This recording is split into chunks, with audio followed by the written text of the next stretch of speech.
Olá irmãos e bem-vindos aqui a mais um estudo do canal. Hoje vamos falar sobre Romanos 1:10.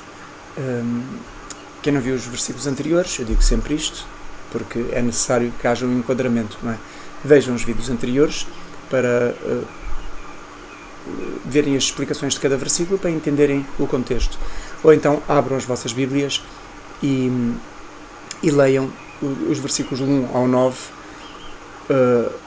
para depois poderem entender melhor o que é que está aqui a ser dito.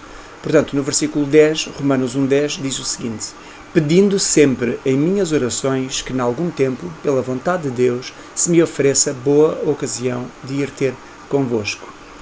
Então, nós conseguimos perceber aqui, ao longo do discurso do apóstolo Paulo, que ele realmente tem amor por estes irmãos, ele tem o desejo, ele tem afinidade por estes irmãos e o desejo de estar com eles, de partilhar com eles a mesma fé, aquele sentido de unanimidade, de estarmos, quando nós somos filhos de Deus, de estarmos unidos com os nossos irmãos, amamos os nossos irmãos, amamos a igreja, queremos estar com eles o tempo todo, queremos conversar das coisas de Deus, queremos partilhar as coisas da nossa semana uns com os outros, mas sempre debaixo daquele afeto, daquele carinho, daquele sentido de família. E isto nota-se numa igreja verdadeira, numa igreja bíblica, numa igreja onde as pessoas realmente têm o Espírito do Senhor, nota-se esse amor, esse desejo de estarem ali. As pessoas até vão mais cedo do que a hora, porque estão ansiosas de estar lá e de encontrar logo os irmãos e de poder conversar um bocadinho antes. E depois do culto acabar, nós estamos a ir embora e até fica aquele custo, aquele pesar de nós já estamos com saudades dos irmãos e já estamos desejosos do próximo culto. Este é o espírito correto, e que nós vemos que o apóstolo Paulo tem. Ele tem esse espírito de amor pelos irmãos. Então, quando ele diz assim, pedindo sempre nas minhas orações, o apóstolo Paulo intercedia a Deus em oração, para poder, porventura, visitar aquela congregação de irmãos ali, demonstrando o desejo de comunhão com os santos, que é o desejo natural de qualquer salvo em Cristo, que também tem pelos seus irmãos.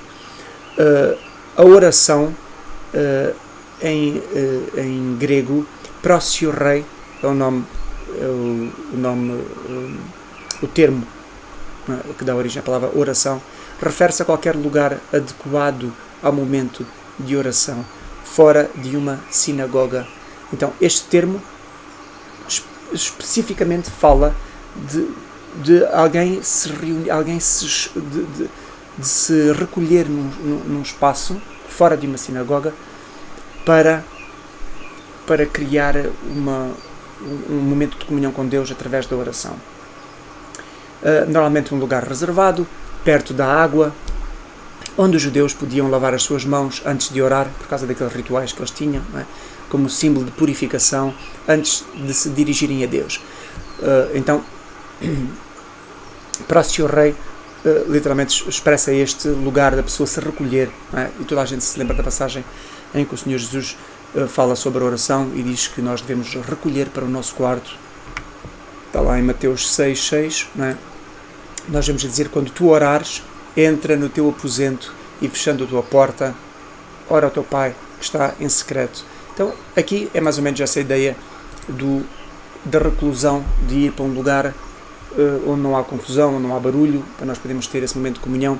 E normalmente acontecia, se fosse ao ar livre, acontecia ao pé das águas, um sítio calmo, pacífico, na natureza, onde as pessoas podiam estar a olhar para as águas, podiam estar a olhar para o céu e a orarem a Deus, e já com as mãos lavadas, o rosto lavado, e estarem ali o tempo que fosse necessário para estarem na comunhão com Deus.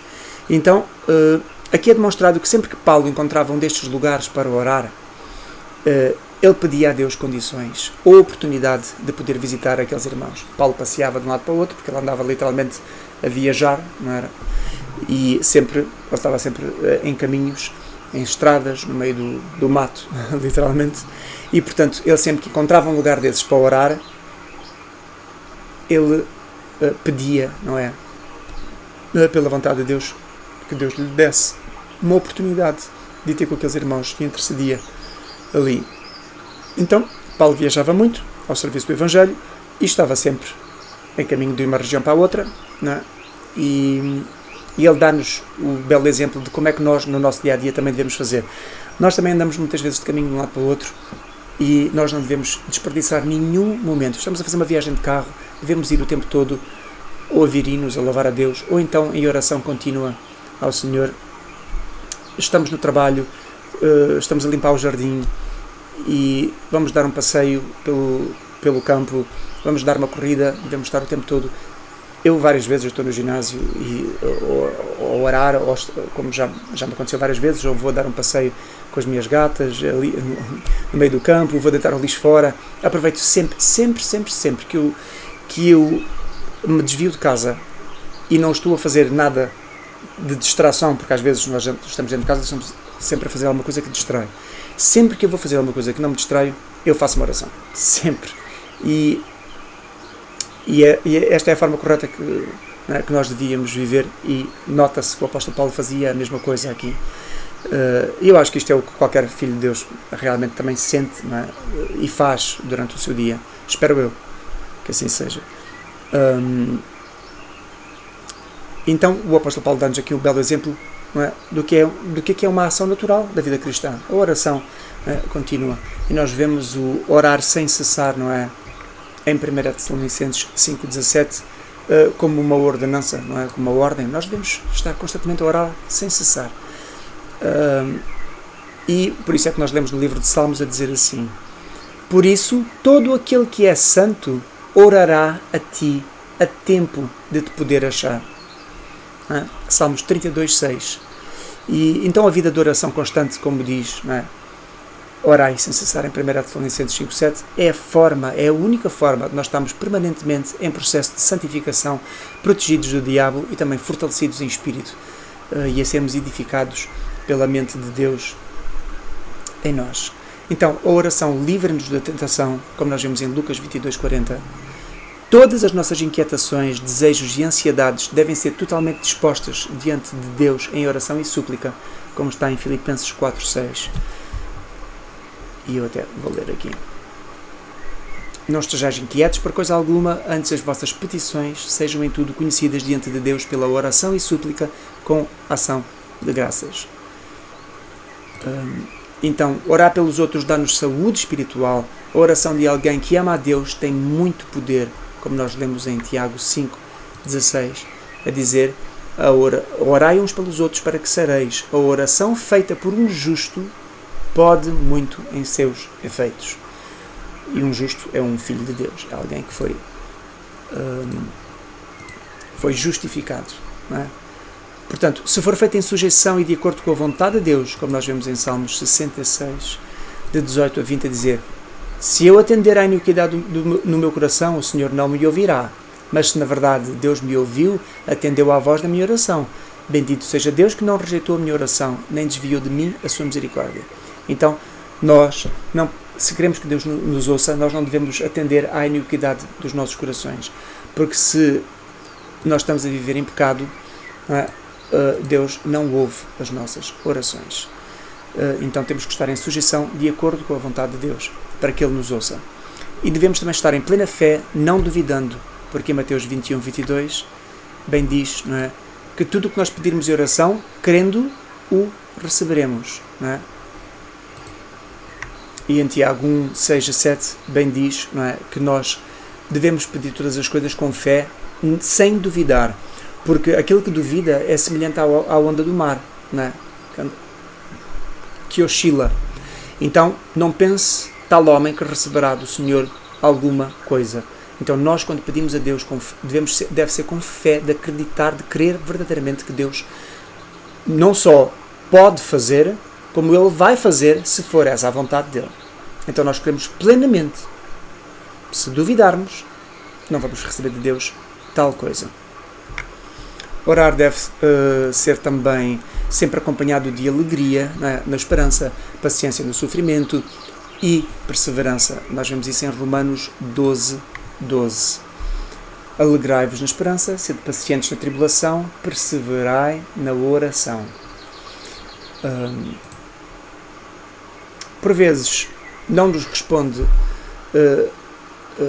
imediatamente às orações, não é? O nosso Deus não nos responde, ainda que estejamos aparentemente a fazer tudo corretamente, e isto não é sinal de que Ele não nos ouve ou de que a oração não tem poder, mas simplesmente que Deus quer trabalhar em nós a paciência e a perseverança que nos levam a uma vida de oração mais completa, mais contínua, e também em ações de graças, não é? Como nós vemos em Colossenses 4:2. Eu vou ler a passagem. Perseverai em oração, velando nela com ações de graças. Portanto, muitas vezes, se nós estamos a orar e Deus não está a responder, a maioria das pessoas pensa, bom, Ele não está a me ouvir porque Ele não existe. Ou a oração não tem assim tanto poder, porque eu oro muitas vezes e Deus não responde. Não. Muitas vezes o silêncio de Deus é a resposta. E às vezes a resposta é: Deus sabe que nós não dependemos verdadeiramente dele e que nós não temos uma vida de oração verdadeiramente contínua e altruísta. Nós só vamos a Deus a oração para pedir para nós. Eu quero alguma coisa, eu preciso de alguma coisa. E então fazemos da oração uma lista de compras. Então a oração, se for feita dessa forma, como é óbvio, Deus muitas vezes não responde. Então nós devemos ter uma vida de oração contínua e devemos usar a oração mais para louvar a Deus, para agradecer a Deus e para interceder pelos outros, do que para pedirmos para nós mesmos. Também podemos pedir, como é óbvio, e Deus nos ensina que nós, se pedirmos, receberemos. Mas fazer disso o hábito da oração, não é? Pedir, não. Essa oração não vai ser ouvida. Então, orar somente quando precisamos de alguma coisa não é uma oração bíblica. Orar estando infelizes e insatisfeitos porque Deus não nos concede aquilo que nós queremos, também não é a postura correta que agrada a Deus, para que depois Ele o conceda. Porque Deus conhece os nossos corações e sabe exatamente quais são as nossas respostas à forma como Ele lida connosco. Se Deus sabe que Ele não nos dando, não nos concedendo alguma coisa, nós vamos pedir a oração. Deus, ajuda-me nesta área da minha vida. Deus, como é presciente e sabe todas as coisas, já sabe exatamente como é que eu vou reagir à resposta dele. E se a resposta dele for silêncio, e eu reagir ao silêncio com indignação, eu estou a justificar a razão porque é que ele não me concedeu em primeiro lugar. Vocês estão a entender? Porque Deus não precisa que eu tome uma reação para ele, que eu tome uma ação para ele ter uma reação. As reações de Deus vêm antes que eu tome as ações. Portanto, quando eu já tenho no meu coração aquela indignação para que Deus, porque Deus eventualmente não responda, então a razão porque Ele não respondeu também pode muito bem ver da indignação que Ele sabe que eu iria ter quando Ele não respondesse. E então devemos sempre aceitar a vontade de Deus e reconhecer que a vontade de Deus é a melhor. Nós devemos pedir a Deus, em nada duvidando, como está lá em Tiago 1:6-7, crendo, mas depois entregando totalmente na mão de Deus. Se Ele quiser conceder, Ele vai conceder. Se Ele não quiser conceder, Ele não concede. E nós vamos estar igualmente satisfeitos, igualmente plenos, e não ficamos com aquela sensação de indignação porque Deus não nos está a ouvir, não nos está a responder, porque Deus não tem obrigação nenhuma de responder a oração nenhuma, não é? Para nos conceder absolutamente nada. Então o termo pedindo, não é? Quando ele diz aqui deomenos, que vem do termo deomai, que é usado por Paulo aqui, literalmente o termo pedindo quer dizer implorar, desejar ardentemente, fazer uma súplica como um mendigo faz. Então nós vemos que Paulo demonstra que o desejo que ele manifesta para com aqueles irmãos é mesmo um desejo profundo, um desejo sincero, e ele coloca somente em Deus a resposta, não é, de ser concedido ou não esse tempo, essa ocasião para ele poder estar com os irmãos. Se Deus não lhe deu até ali essa ocasião, é porque não era da vontade de Deus. Então Paulo sabia que ele estava ao serviço do ministério e que a obra era grande, como disse o próprio Senhor Jesus, não é? Grande é em verdade a seara, mas os obreiros são poucos, em Lucas 10:12.